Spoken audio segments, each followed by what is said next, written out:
Soko beta lisolo no asoni. Betela nzambe lisolo ya soni tungisaka yo. Yes.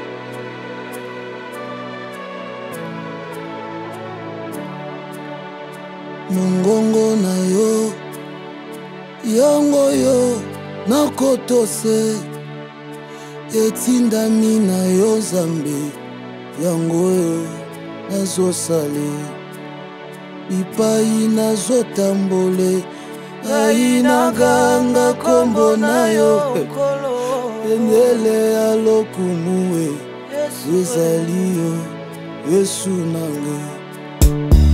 ata butu azoumele inotongo ekotane moipe ekongala fukana yango biyano kolelisa mokili elisinga lelo yango ezali se pambe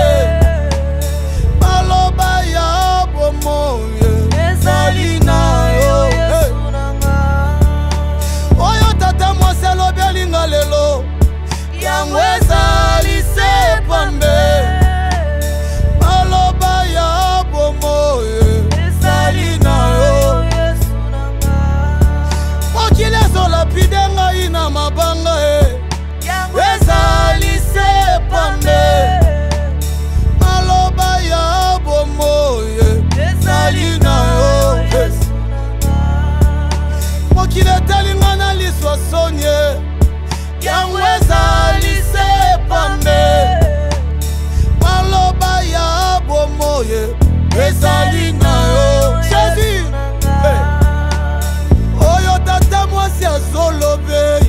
yango ezali se pambe maloba ya bomoye ezali na yo Jésus mokili ezolapidenga na mabanga Jésus solo yebwa motema na Nzambe solo yebwa motema mokili etali ngai na liswa sonye yango ezali se pambe maloba ya bomoye ezali na yo Yesu na ngai eske siko ozokobetela Nzambe lisolo ya soni na yo ba belle famille bazolobelo mabe chaque jour loba Nzambe kanisa nalingi naumela seko nase na makolo na yo eloko moko te papa ekabola biso na yo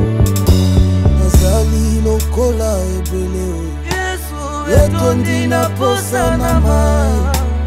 nani akopesa ngai mae ainamela na zuwa kimia mape bolingo na ngai nkolo etondi na posa na yo nafukami na kiti ya ngolu na yo oyo ndelola na ngai nalingi naumela seko nase na makolo na yo eloko moko te papa ekabola biso na yo yawe kanisa mboka na nga Kongo oyo nase na makolo na yo eloko moko te papa ekabola biso na yo osambwa lelo tosangani awa Nzambe oyo nase na makolo na yo eloko moko te papa ekabola biso na yo merci na diplôme d'état opesi nga lelo naye nase na makolo na yo eloko moko te Nzambe ekabola ngai na yo